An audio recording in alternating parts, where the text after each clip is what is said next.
Okay, we are going to go ahead and get going today. Thank you so much for joining us. So up on your screen, you've got quite a few save the dates. I'm not going to go through these, but these pull us through our next town hall, which isn't until March. So just a few quick reminders as we look forward to the end of the year. We've got our upper school choir concert coming up on the 6th, our band Christmas concert on the 8th. Our library on the South Campus is officially opening, and we'd love for you to join us on the 10th for a community open house. So please keep that on your calendar. And then that same evening, directly after you visit the library, you can come over to the football field and we have a great family worship night. There will be a candlelight service available and just a great night of worship to our Lord and Savior. And then of course, we've got Christmas break that we're looking forward to. So here's just a graphic as a reminder for the opening of the hub. We can't wait for you all to see it in person, and thank you all so much for your generosity and philanthropy to support this great project. Family worship night again here. And then of course, your big reminder that Christmas break is ahead. So get that shopping done and get ready to spend some time with family and friends. Step Up tours are coming up here in January. So certainly want to go ahead and mark your calendars for these important events. Fourth grade families, you'll have the opportunity to do a tour on the 26th, beginning at 3 p.m. in the lower school cafeteria to learn more about moving into middle school. And then 8th grade families, you've got the 10th and the 13th in the upper school lobby where you can learn a little bit more about high school. All right, well, with that, I'm going to turn things over to our head of school, Mr. Bill McGee. Thank you, Shannon, and welcome, Eagle Nation. So glad you could join us on this town hall this afternoon. As is our tradition, I will begin our program with a word of prayer. So if you would bow with me, please. Our Father, we pause to give you thanks. We have so much to be grateful for, Father, your provision, your protection, your countless blessings you bestow upon your children. And so, Father, we acknowledge that. We are humbled by the fact that you love us so much, and that love is demonstrated in the sacrifice of your Son, in his coming to earth, Emmanuel, God with us. And so as we enter this Advent season, Father, our hearts are full of anticipation, celebrating with our family, with friends, taking a break from our work. But most importantly, Father, we look forward to acknowledging the reason for the season, and that is celebrating the greatest gift ever given, and that is your Son, Jesus. Father, I'm so thankful to be a part of a community that recognizes Jesus as our Lord and Savior. And I'm grateful to be in a country which allows us to gather in his name and educate children for his glory. And so Father, I just pray that all of our families enjoy the blessing of this Advent and Christmas season, and that we take some time to celebrate with loved ones, but most importantly, to reconnect with you and with our Savior. And it's in his name I pray. Amen.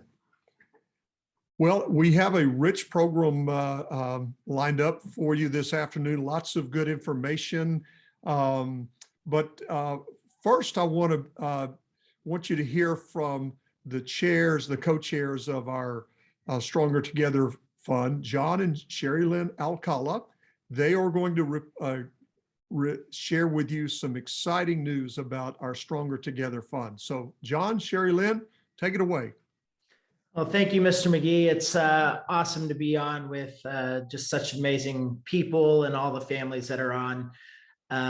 We are so excited about the Stronger Together Fund this year, and we are off to an absolutely amazing start. I know a lot of the parents, you probably noticed the Carline Pep Rally this past Tuesday, for Giving Tuesday. And if you're on here and you gave this past Giving Tuesday, we just want to say thank you so much for partnering with us in the Stronger Together Fund and all we are trying to accomplish to advance the school. And, you know, I was blown away. I wasn't surprised, but I was blown away when I heard the news that the board of directors, the faculty, and the staff have committed $275,000 to the Stronger Together Fund. And then I love that they challenged us as the families of LCA to say, hey, can you meet us or can you beat us? And I really believe that we as the families of LCA, we can come together and we can beat them. You know, not that we're competitive or anything, but I'm pretty sure we can beat them. And so that's our goal. By the end of December, can we meet or can we beat this challenge gift of $275,000? And maybe this is your first year at LCA. I know we have so many amazing new families, or maybe you've been with us multiple years, you have multiple children at the school, both lower and upper school. I would ask you, if you're a first year at the school, partner with us. Just give for the very first time to the Stronger Together Fund and invest in the future of this school with the most amazing faculty and staff, and their hearts are so true. And then if you've been with us for a while, I think we're on year 5, I believe. And I would ask you to not just give what you've given in the past, but pray about doing something above and beyond what you've done in previous years, because I really believe, I'll steal this from Sherry, that this is great soil to sow into. Yeah, absolutely. And, you know, we believe it's not the amount of the gift, but it's the heart behind the gift. And so there's just something incredible that happens when we come together. I love Stronger Together because we really are stronger together, and together we can make a huge impact at this school for our kids, for their legacy, really. And so this month, you're going to notice a Christmas tree, and it's at the South Campus, and it's going to keep track of the progress as, you know, we work hard to reach that $275,000 goal. And so thank you for what you did on Tuesday. And we want to just watch that progress go up. And we're just excited to see what, you know, the families, what we can do to support this incredible school. I think the thing that just sticks out to us as chairing this fund is that going back to what Sherry was saying, that it's not the amount, but it's the participation. It's the heart of the school altogether. So I would just challenge you, if you've never given to the Stronger Together Fund, if we could even get half of the families to participate, to do something this year, we wouldn't just meet our goals this year, we would far succeed that goal. And then the blessing of God just comes in a way that we've never seen upon this school, and what we're able to do to really mold and shape the future of the world. I mean, this is how we change the world. It's through our kids who are going to be the future leaders of our nation and of this world. And I just want to remind you what Acts 4:32 says. It says, all the believers were in one heart and mind. No one claimed that any of their possessions was their own, but they shared everything that they had. And I think that that needs to be the heart of our families. Just let's share what we have, whether it's your time, your finances, your energy, whatever it is. Let's just be stronger together. And lastly, I know I can speak for Shirley and myself. We are here to just be a resource to you as the parents. We are here to partner with the school, but also bridge the gap between the parent and the school as to what this fund is, what we're trying to accomplish, and why it's so important. So if you see us around, we're on Facebook and Instagram, feel free to reach out, and we would love to help in any way we can to meet you and support what God's doing through the Stronger Together Fund. So with that, we'll turn it back over to Mr. McGee. Well, John and Sherry, thank you for your capable leadership and passionate support of our school. And I'm really excited about what our Stronger Together Fund will provide this year. And, you know, you mentioned the competition of the parents exceeding or beating the board and the faculty and staff. You know, the great thing about that is there are no losers in that competition. We all win, and especially our students. because the resources that we raise through our Stronger Together Fund are invested right back into the school in our programs, in our facilities, and enhancing all the what we call mission enhancement things that we do for our schools. So again, John and Sherry, thank you for your leadership, and looking forward to great results this year at our Stronger Together Fund. Now it's my pleasure to introduce our newest board member, Nicole Franks, who will actually attend her first board meeting at 7:30 a.m. in the morning. So Nicole comes to us with an education background. She has been in the education profession for a number of years. She is married to her husband, Patrick, and they have two daughters, Sienna, who is in our second grade Spanish immersion program, and soon to enroll their youngest daughter, Sloan. And so we've given Nicole an opportunity to speak to you and for you to see her at least virtually. So Nicole, share with us a little bit about your family and about your vision for Legacy Christian Academy. Thank you. Thank you, Mr. McGee. I would love to. It's really an honor to be here and to be speaking to all of you. I've obviously joined many town halls as a parent and never really kind of dreamed or believed that I would be in this position. But at the same time, I'm both humbled and honored to be able to serve Legacy in this way. A little bit about my background. I started my career as an educator. So for those of you who are in education, for all of our staff members, I started out as a middle school English teacher and love those 6th graders to 8th graders. My favorite year teaching was actually 5th and 6th grade. And I did that for about 10 years. I also got my master's of education from Benedictine University in Illinois as a reading specialist. So my background is primarily in early literacy instruction, as well as middle school and high school reading intervention. And that's always been my passion. And I made the transition to corporate education after about 10 years in public schools, and went to work for various companies and roles that sort of moved me both from curriculum development into marketing and product management. And so I've gotten to see a lot of different things that have been implemented over the years, and also been privy to new innovation in this space, as well as research that shows what really works in the classroom.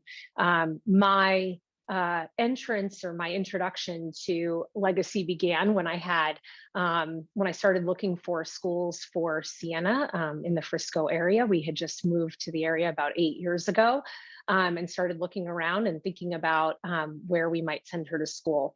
And it was really important to us to have the school that Sienna went to be in partnership with our home. And so you'll hear me talk about, you'll see in everything that I talk about, the covenant partnership. And I think that's really what attracted us initially, besides it being a Christian-based school, to Legacy specifically. Meeting Mr. McGee, meeting Mrs. McCollum for the first time, getting to take that tour of Legacy, I saw all of those things that I knew were best practices and the things we should be doing for students. But I also saw something that's really unique to Legacy, that actually I'm really happy that I followed the Alcalas, because it's something that you notice when you come into Legacy in terms of the school being stronger together, that it's really a partnership between home and the school. And that I felt like as soon as I walked in, I knew that this was an extension of our home in a both an academic and a spiritual way. I saw that right away from the pre-K hallways, the lower school hallways, all the way up into touring the high school. It's really a unique place to be. I've had the opportunity to be able to serve Legacy within as a room mom, and you might have seen me in the copy room, or you might see me in the hallways. We were just up there decorating the school this week for Christmas. I think what's really exciting to me in this position is that at Legacy we have 20 years of established stability That's really number one, is that we have a very stable school. We have excellent enrollment numbers. We have a superior staff, as well as a commitment to our mission and values. And that provides that foundation and the stability that we now get to experience at Legacy. We also have an opportunity for growth. So you can see in the things, especially like what the Alcalas were talking about and the Stronger Together Fund, that opportunity for us to grow in some new ways and to make progress where it makes sense. And I think that's the thing that I've seen Legacy do over time, and I'm excited to be part of, that there's an opportunity for us to extend the mission and really be somewhat innovative. It doesn't necessarily always mean change, but be innovative in the things that we can provide our students. And that just benefits us at home as parents and families of students that get to benefit from their experience at Legacy. We've got a lot of years ahead of us, the Franks family. Sloan will be a future Eagle in pre-K3 next year. So we've got something like 17 years ahead of us, but I'm excited to see what will happen and how Legacy will grow over that time, and the contributions that I can make on the board as being part of all of that is, again, quite an honor. So thank you, Mr. McGee, for allowing me to introduce myself. And I look forward to working with all of you. Well, thank you, Nicole. And I know, as a former middle school teacher myself, that you have grit. Anyone who can survive middle school automatically has something going for them, and I'm excited about your contributions to our Board of Trustees. So welcome aboard, and I will see you early in the morning. All right. Next, I want to share with the entire community an exciting thing that's coming up beginning in January. Many of you, if you've been around the school for any length of time, you know that we are strategically focused, and we have been following a strategic plan that was adopted 4 years ago. Well, the good news is that we've accomplished almost every strategic initiative in our previous plan. So that means it's time to start the process all over. This time, however, we're going to focus on a longer range vision for the school. So just to give you a definition, strategic plans usually have a 3 to 5 year horizon. So we ask, what do we want the school to become or look like or be like 3 to 5 years from now? In long range planning, we're extending that horizon to 5 to 10 years. So that's what we'll be engaging in soon. It's a full constituency process that answers the question, what kind of school do we aspire to be in the next 5 to 10 years? So why do we do it? Well, it's a process that facilitates continuous improvement and reinforces the school's commitment to excellence. So, I've been involved in numerous strategic and long range planning processes. I've led several for my own schools, as well as has been a part of the process serving on other nonprofit boards. And I can tell you that the process itself has much merit. It helps us establish a blueprint or a roadmap for us to follow in our quest to be a more excellent school. And, you know, it's those of you that have been involved in organizations or churches or anything, any nonprofits, understand the importance of strategic planning. So we don't do things by the seat of our pants, although sometimes you may think we do. And certainly during pandemic years, much of this, we didn't plan for the pandemic, but we have been very faithful in implementing the initiatives and action plans of our previous plan. And I look forward to how the long range plan will help us reach our vision for the future of our school. And finally, it is an accreditation requirement. We do both the Southern Association of Independent Schools and the Council for Educational Standards and Accountability both require that schools engage in strategic planning from time to time. So we'll be fulfilling our accreditation requirements as well. All right. Well, when does the planning process begin? How long does it take? We will formally launch the process beginning in January, and we hope to complete it by August of 2022. So by the time you return to school next year, we should have a new strategic plan or long-range plan in place. Regarding who will lead the process, I'm pleased to report that our board has retained the services of Mr. Ian Simmons of Ian Simmons and Associates. I actually know Ian personally and have been a part of 2 different planning retreats or planning sessions with him, one for my a previous school and one for the Southern Association of Independent Schools. Ian has facilitated literally hundreds of strategic planning processes for private schools and nonprofit organizations across the country. So he's one of the best, I can tell you, and I'm very proud to welcome him to facilitate our process. Also, the Board of Trustees will appoint a steering committee to oversee the process and work with Ian to develop the final plan. So one of the questions I'm often asked is, how can I, as a parent or a teacher or even a student, be involved in the planning process? Well, the first thing is that every parent, teacher, staff member, and upper level student will have an opportunity to help determine the critical issues that deserve attention in the planning process. You will be sent a survey administered by Ian Simmons. Actually, it's not later this month, but it will be sometime in mid-January. So be looking for that survey in January from Ian Simmons and Associates.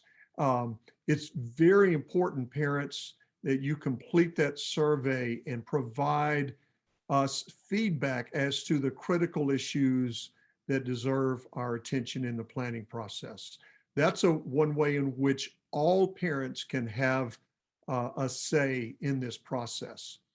Also, many other parents, teachers, administrators, and even students will be asked to serve on one of the study groups or task forces that will be formed as a result of the survey. So I don't know what those study groups or task forces will be named yet.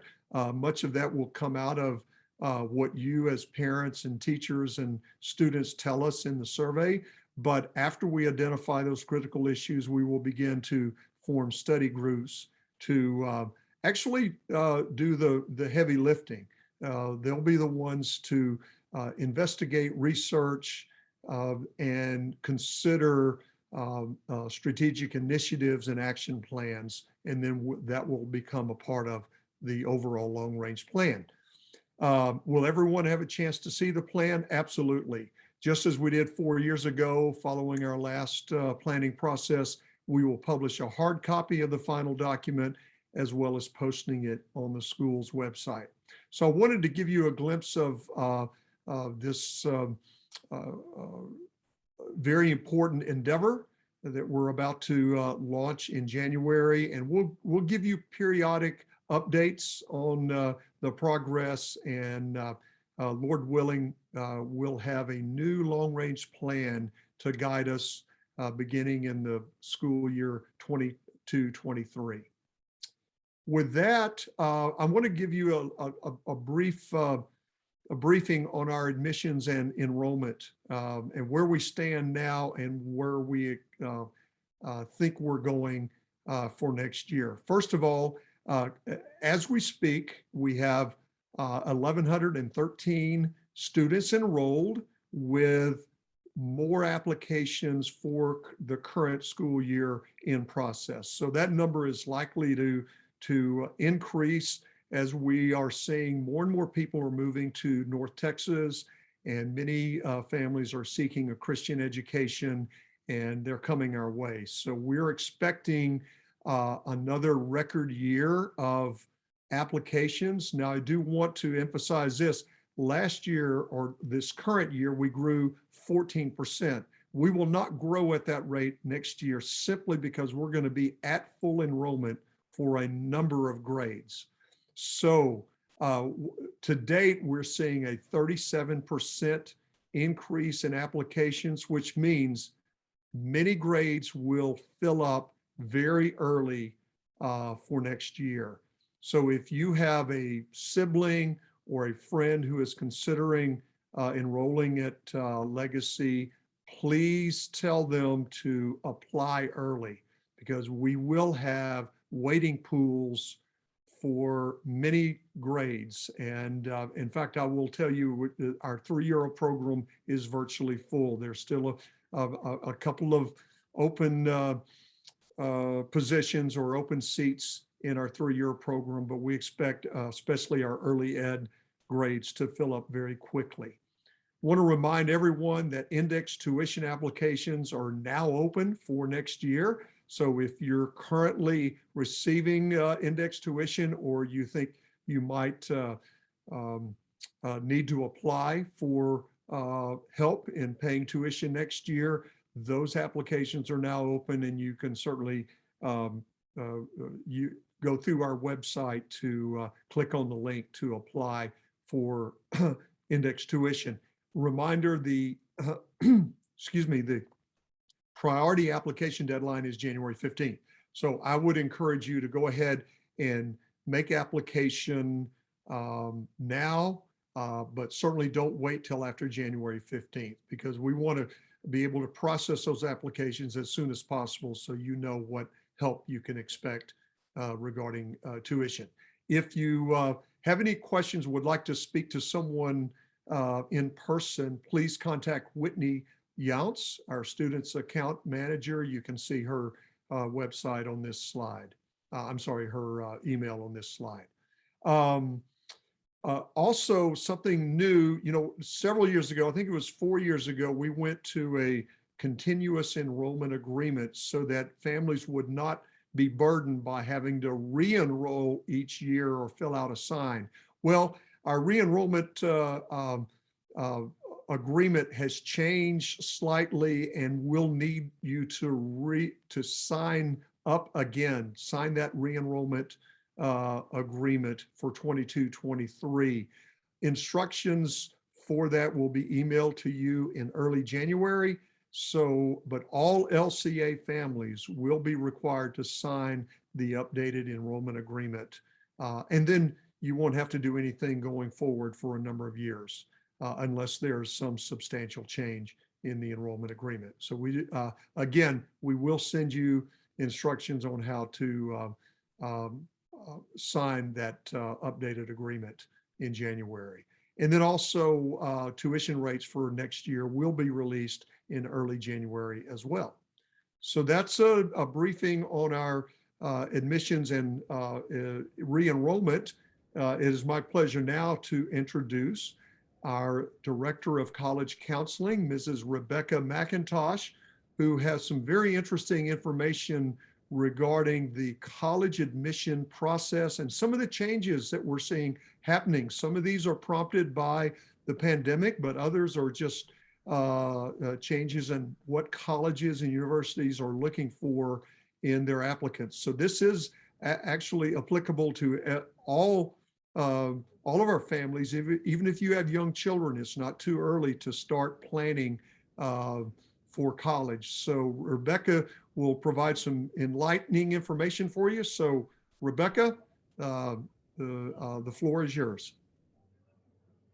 Awesome. Well, as Mr. McGee mentioned, my name is Rebekah McIntosh, and I serve as Director of College Counseling here at Legacy. And I am thrilled to get to share with you some exciting admission results, trends that we're seeing in the college application process, and then new programs we've been able to add at LCA in our Department of College Counseling. So first, I just have to brag on our seniors.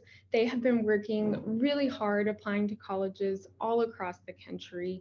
And they started all the way from this summer to now applying to colleges. So it's a long process they've been working hard on.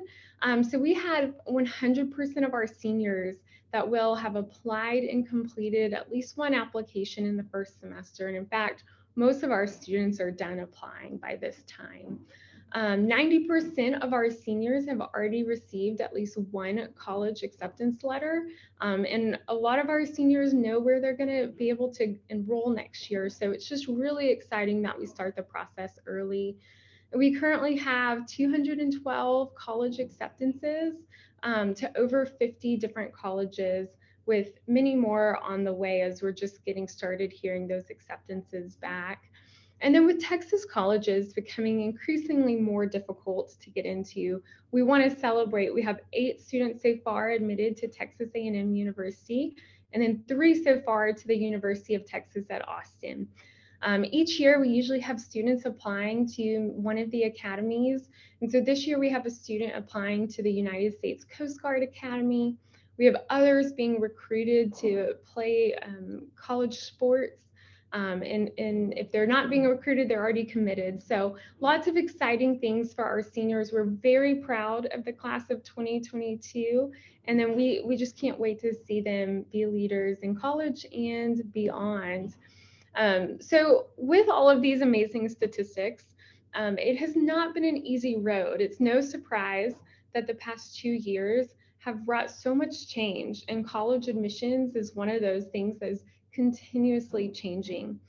So one of the biggest changes that we've seen in the college landscape is the review process of standardized test scores. So that would be the ACT, the SAT. Those in the upper school are very familiar with this, and those in our lower and middle school, this may be new for you as well.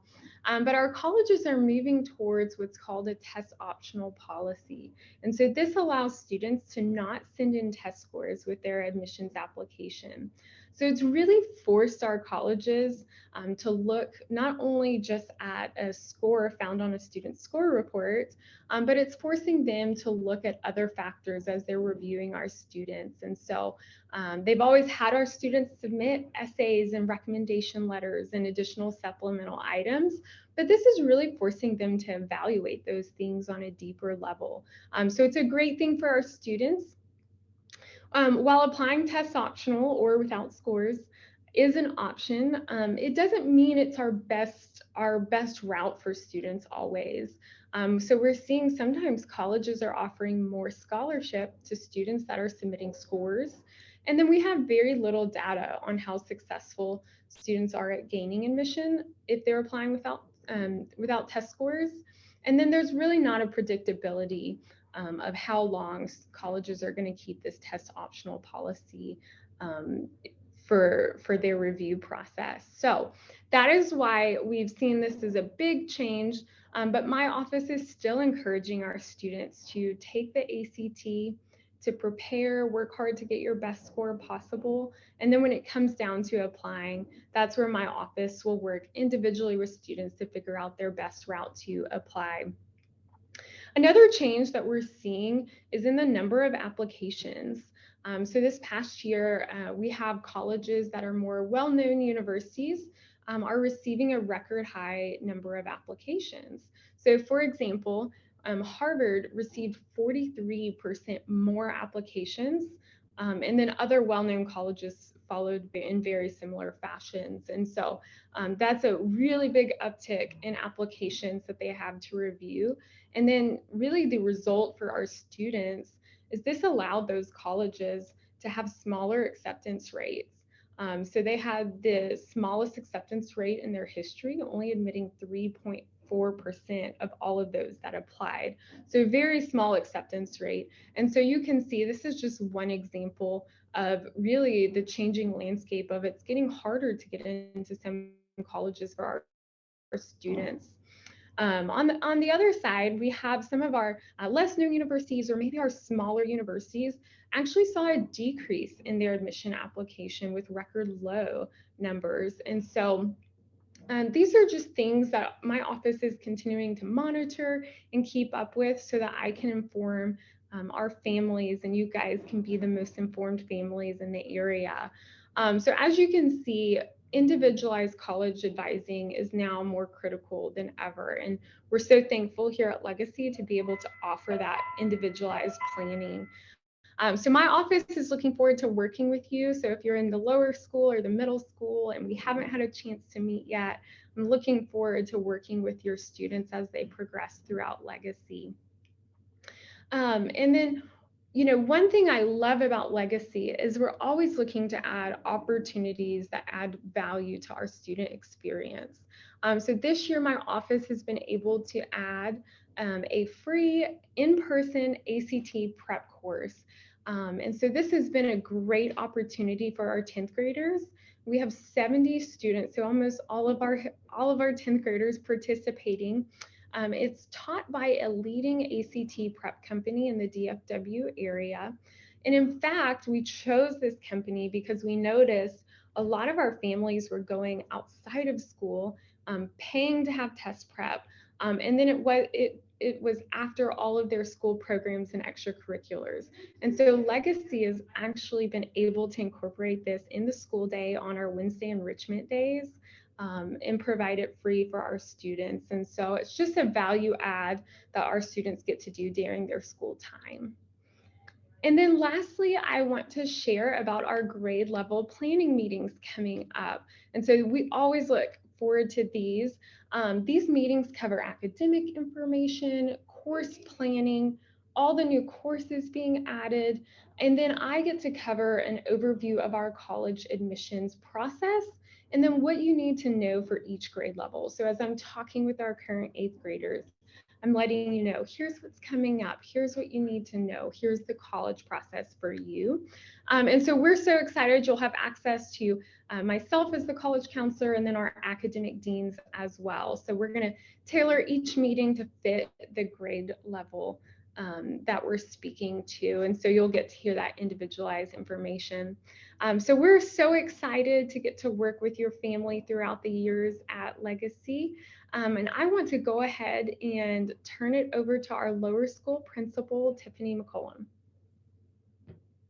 Right. Thank you, Rebecca, and welcome everyone. And we're so happy that you've joined us this afternoon. And so in lower school, I have to tell you, there's a lot of excitement in the air now that it's December. We have Christmas trees going up in our classrooms and a bunch of excited little boys and girls. And I'll tell you what, it just warms my heart to be at a private Christian school where we can hear teachers teaching our children about the birth of Christ and really celebrating the true meaning of Christmas. I was walking down our halls this morning and, you know, seeing the students writing about the meaning of Christmas. It's just such a special time of year to really celebrate our Lord and Savior and his birth. So anyway, I'm turning over to my lower school updates. As you can see, on December 9th at 6:30, our Spanish immersion program is having a Navidad or Christmas program in the South Campus cafeteria.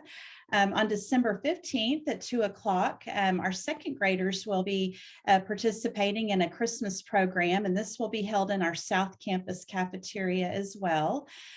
December 16th and 17th, over the course of those 2 days, we have our lower school Christmas parties. And please keep in mind that on the 17th, that is an early dismissal day. And typically, I know students leave following or the end of our Christmas parties, but dismissal times are 11 o'clock for our pre-K and kinder and 11:15 for our 1st through 4th grades. And then we have Christmas break coming up already. And then students will return on Tuesday, January 4th.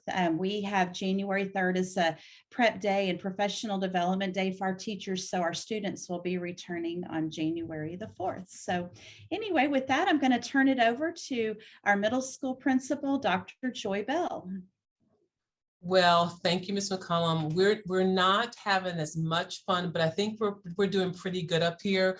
The kids are decorating doors. I've not seen anything like it here. Very competitive. There's some house competitions happening with the doors, but we're having a great time here in the middle as well. Just a few things. We also have a Christmas party on December 17th. Early dismissal day. This is very, very popular. Like, when are we leaving? 11:30 is the time for middle school. It's slightly later than lower school, and that's just to help with traffic patterns and all those different things. So don't come early on that day. Come during the time that we have for the middle school. We also have the same break, so that's good to know. We're all together here at Legacy. December 18th through January 3rd is our Christmas break, and then we return on January the 4th. We will have sort of a fun the last week of before Christmas break. It's kind of fun with our festivities and our dress and all those kinds of different things. So keep a lookout for that information. But just remember, as we always say to you, the dress still has to be appropriate.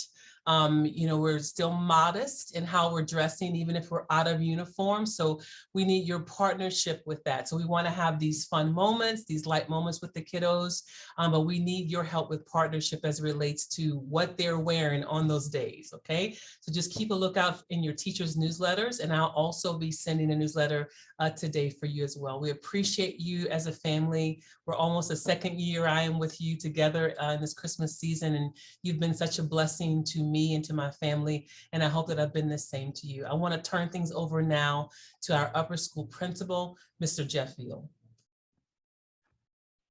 Thank you, Joy. I appreciate that.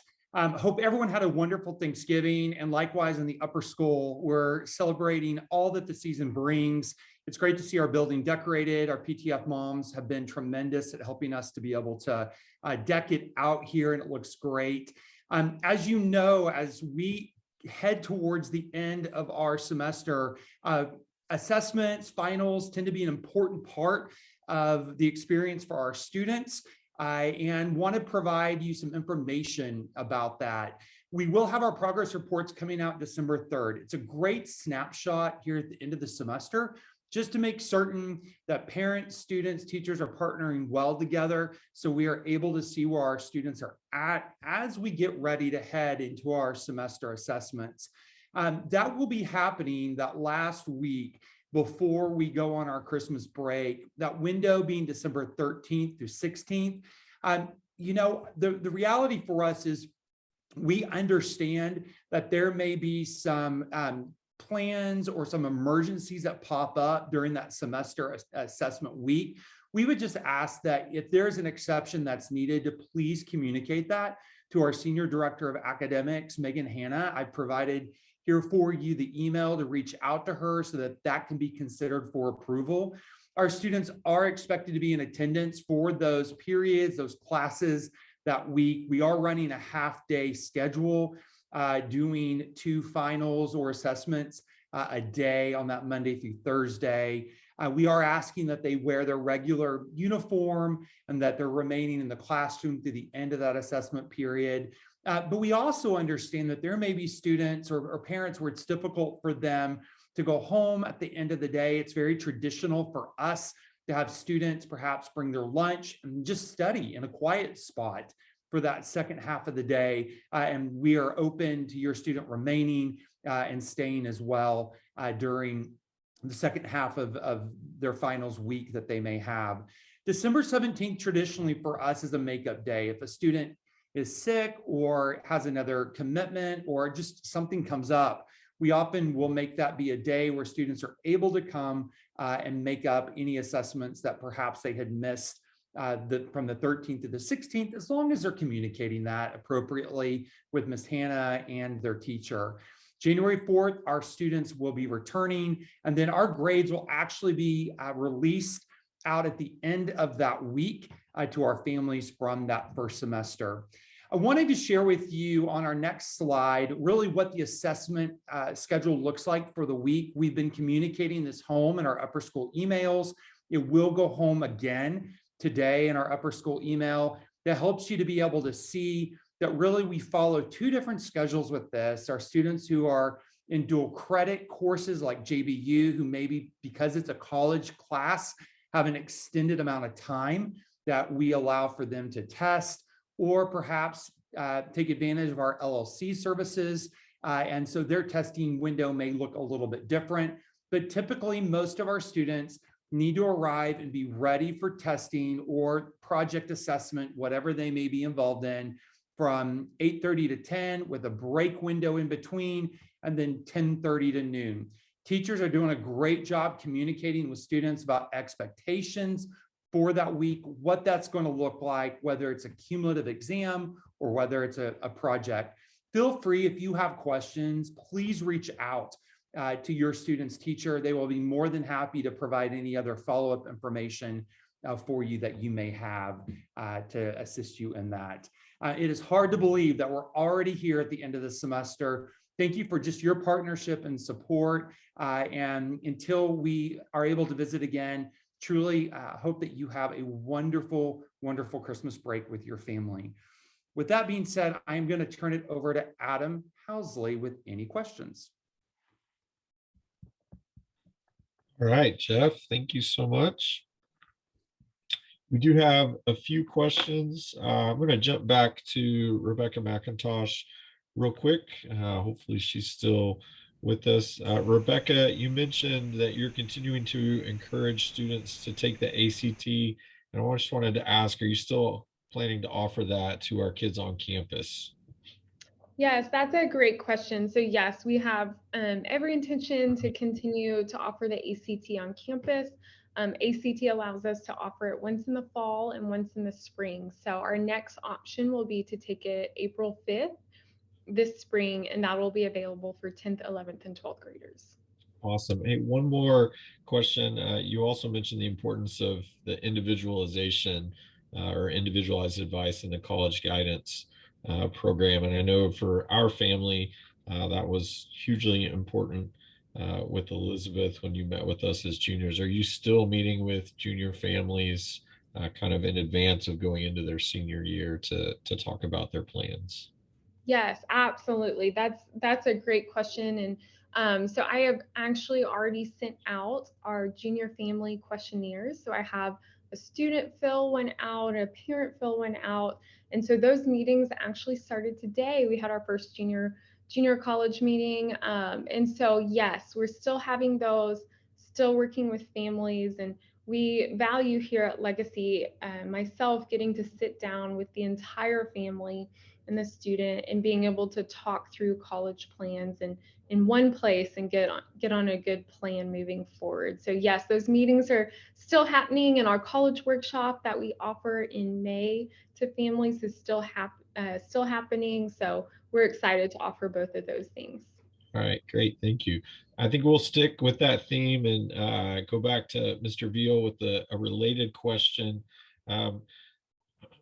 Can you talk about the process for course registration and scheduling for next year? And then maybe just talk to the value of continuing to come to those grade level meetings, especially if you've had kids go through in the past, or if we went last year, do we still need to come this year?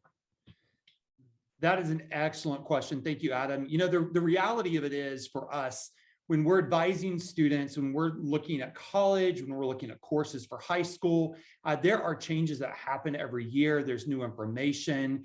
The considerations do increasingly become more and more important and diverse as students move through their high school experience. So really what launches for us is on the backside of this semester, heading into January, we'll have our parent meetings. And each one of those is important because whether it's Miss Hannah, our deans, Miss McIntosh, or myself, with each grade level, we're tailoring information very specific to the need of your student going into that grade. And so, for example, with college guidance, as a student progresses through their high school experience, we partner to provide more information, more resources that become very applicable to your student and their experiences. The same being true for our PSP program, our professional schools. What begins as a slight introduction for our 8th grade current families becomes much more intensive in terms of the experience, the opportunities for a junior family and student. And so attending those, participating in those, we'd highly recommend that. We get a lot of questions about when does the course season really kick off and registrations for next year. We really begin that in February with our students. So the month of February and March is a process of where our deans and our academic team is working closely with our students and their schools to advise them one-on-one in small group settings, to get their course registrations, the things that they qualify for to take as courses. Our catalog is released typically in February for our students and families. And it's just a great season to consider based on where I've been and where I want to go. And then we look to really finalize that process in April. So we have a little bit of time between now and February. So it may seem a little quiet over these next 2 months, but once we hit that season with your student, February, March, and April, there's a lot that happens to get that process going for the next school year. So that's a great question. And we'll be communicating both through emails and obviously through deans to schools and students in our high school. We'll begin to interface and go down to our middle school and really work with our 8th grade students and families on the courses that are available for them in 9th grade, because we know it's a little bit of a new landscape moving from 8th grade to 9th grade, and we want to make sure you have all the resources that you need. Great. Thank you so much, Jeff. Tiffany, wanted to ask you a question real quick about Christmas attire on Christmas party day. Can you share with our lower school families what the expectations or options are for that day? Yes, absolutely. I get this question every year and with every holiday party, and absolutely your little ones can wear Christmas attire, Christmas dresses, Christmas sweaters on Christmas party days. So just as Dr. Bell said earlier, just be mindful of our modesty requirements. But other than that, we'd love for your little ones to dress up that day if they choose to. All right, and a follow-up question, somewhat related.